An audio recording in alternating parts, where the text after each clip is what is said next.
G'day guys, Duckville here. We are on to game 4 of the series between Foxer, aka Fake Boxer, otherwise known as, what other AKAs are there? I don't know, environmentalist guy, something like that. Guy who likes to save gas and never get anything but Marines. Although, we did see in game 3, we saw some tanks and that sort of thing out there from Foxer, so he definitely does like to get the gas when he needs it. Um, but once again, we are on Jungle Basin, just like Game 3. Hopefully, everybody watched Game 3, 2, and 1. Because there were some really cool games there from both of these guys. His opponent here, hopefully, if you've been watching the other games, you'll know that this is Zergie, aka ZergRangkke, something like that. He's a pretty good Terran player. He actually did a really good job against another game against a Zerg that I cast on the channel somewhere. I can't remember who it was, but did a really good job there in that game.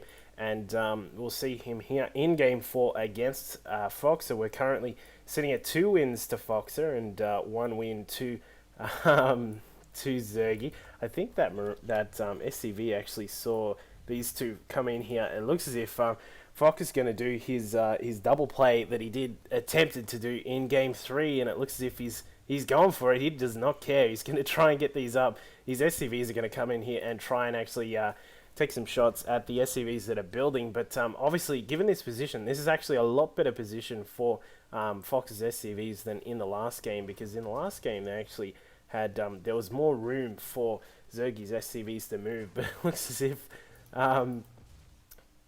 Fox is just he's actually getting these ones a lot further progressed than the last ones did. In fact, they may actually build properly. This could be a bit of trouble for Zergie if these get up and running, because the Marine production will probably start up. He is indeed starting up one Marine out of this racks, and the second one is almost done. A bunker goes up for Zergie. Just a very quick response here from Zergie. I would assume you might chuck down another one as well. Hey, I see what he did there.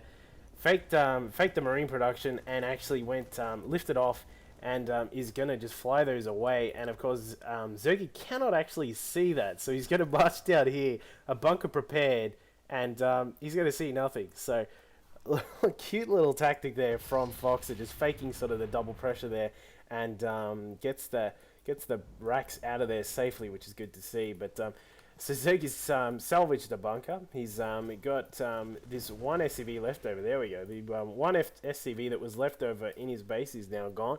Let's just have a quick look back at what Fox is doing. He's used that double proxy. I suppose it's a fake double proxy now, isn't it? But he's used the fake double proxy to get the command center up at the backdoor natural, or just normal natural, I suppose. It depends on your definition. Just down here at the side of his main, and he's got his orbital up, so he's doing nicely. Obviously, he's not going to be going for any sort of high tech too quickly. He's only just starting to build his refinery just now, and we actually have 2 Marines. How did those? I think he must have landed the racks and actually built a couple of Marines just at the start there. I didn't actually notice it. My bad. Looks like we've got the racks coming to land over here. We've got a bunker here at the ramp as well, just to make sure the ramp is protected, just in case Zergie comes for some sort of early push, which he's not going to be doing just at the moment. But he's going to be controlling ZergRangkke watchtowers. As we pointed out in Game 3, ZergRangkke watchtowers in this map are actually a really high priority in my book, because they control the 2 pathways that actually link the 2 bases on this map, and it looks as if Fox is going to get another SCV, and no, he's not. These Marines spotted that one. Not sure what that SCV was doing. He's trying to go up the ramp and actually came back. I think that might have been rallied there, but either way, we're sort of moving back into a more standard game, although we do have two racks coming up for Foxer there. He's going to perhaps go for some more Foxer play with the Marines. Probably going to get a stim in just a moment. The gas has almost reached it. I predict we'll be getting stim right about now. No, now. So there we go. There we go. So now I've got one of my predictions done. Finally, we've got stim on the way here for Foxer, so he's going to get that going pretty quickly. I think we may be seeing a very heavy marine play here from Foxer, which he's of course known for. We do have the engineering bay going with the +1 weapons for the infantry units, and he's going to be Zergie's actually. This is Zergie, by the way. Zergie's going to be sticking with the infantry units himself as well. So we've got stim and combat shields on the way for Zergie's marines, and he's got this natural humming along nicely, and so does Boxer. In fact, they've both got their naturals going nicely, and we see a factory going up for Foxer. So could be a little bit of a differentiation in his play there. Or perhaps he's just actually going for medevacs, because as we demonstrated in Game 3, medevacs are incredibly essential if you're going to stick with the this heavy marine stimming style play that Foxer is known for. You really do need a whole bunch of medevacs up and running so that you can actually repair. You can heal. That's the word. You can heal up your marines when they take their drugs and get all stimmed up. But we'll see what happens. We've got, as we said, whole bunch of marines out for Zergie. He's currently sitting on 12 marines here at the front door, and his opponent is actually sitting on 14 plus 1 marauder. So just a little bit of a difference there. I'm surprised that Foxer actually got that marauder out, and he's actually getting 2 more plus a couple of reactors here at these racks down on the side, and a starport. So I think, yeah, we've got a reactor on the factory. So what he's going to do probably is switch these across, do the old switcheroo on the starport and the factory, switch them across and get a whole bunch of medevacs down to make sure that his marine marauder is adequately healed. The old famous MMM, as it's known nowadays, with the added M there for the medevac. And let's just see. We don't actually see... interestingly, Zergie actually has no vision at all of what his opponent is doing. It really, really surprises me that he's not done anything to scout what Foxer is doing. But of course, Foxer does have a sort of an older version of what Zergie's doing. So he can sort of see that there's a couple of racks out. So he's obviously going to know that there may be pretty heavy bio play from Zergie as well. But it looks as if we got to move out here from Foxer. He's going to move out here with some Marine Marauder. And I'm not really sure what this was for, but he's going to be moving out there. He's got some supply depots covering the sides to make sure that he can see if there are any drops coming on his natural. And of course we have +1 weapons on the way from Foxer as well. So he's going to be having quite a fighting force shortly. He's obviously the +1 weapons is a long way off, but... if it gets done as he pushes in, this is really going to turn the tides, I would think, given that he does actually have a lot more Marines than Zergie does, because we're sort of sitting here. We've got a bit of a battle here on the ramp. We've got this factory, beautiful positioning on the factory, spotting everything on the high ground. Foxer comes across. Here we go with that awesome micro, moving through, taking out all of these units. There it is, the move and then the attack, move attack sort of play that Foxer is known for, along with his...